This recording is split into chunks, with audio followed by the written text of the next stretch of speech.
Some wonderful clients of ours, the Park Ziegler Law Firm, just closed on this building on Albemarle Drive in Chesapeake. It's just in the shadow of the City Hall and Court complex next door.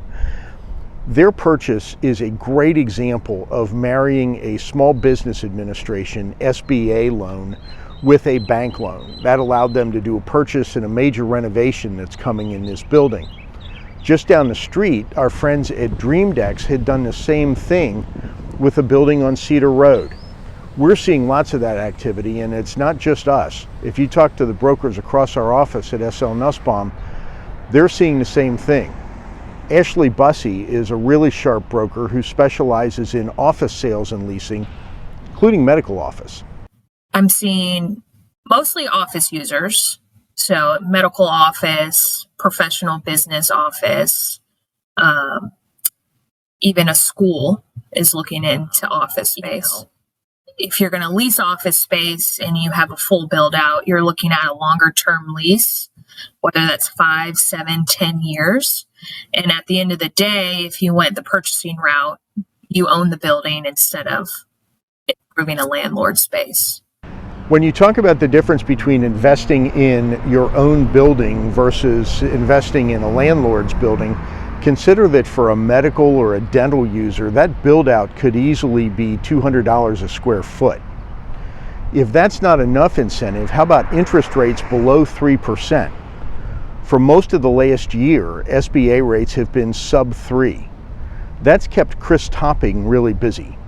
Chris is with 504 Capital. It's one of 3 SBA 504 lenders in Virginia.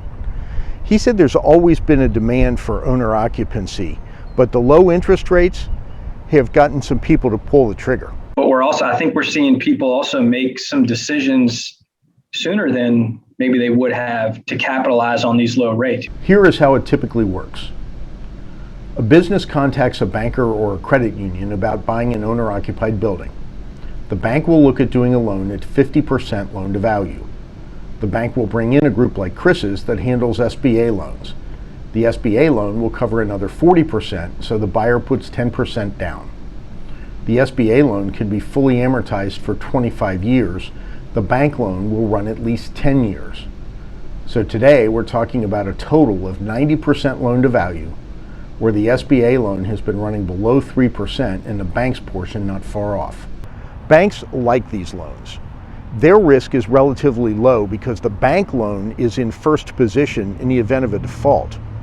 That has helped some businesses in categories that are traditionally considered a little risky. It's helped them qualify.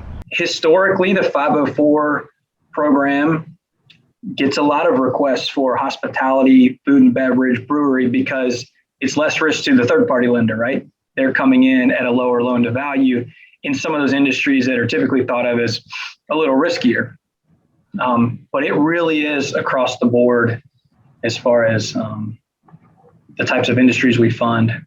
Did you know that even though an SBA 504 loan is for owner-occupied property, that you can have one and still be a landlord? We'll talk about that and some other maybe not so obvious advantages to 504 loans next week. That's it for this week's Face Facts. Thanks so much for joining us. I'm John Wessling. Bill and I will be back next week. And remember, if there's a topic you'd like us to touch on, please drop us a line.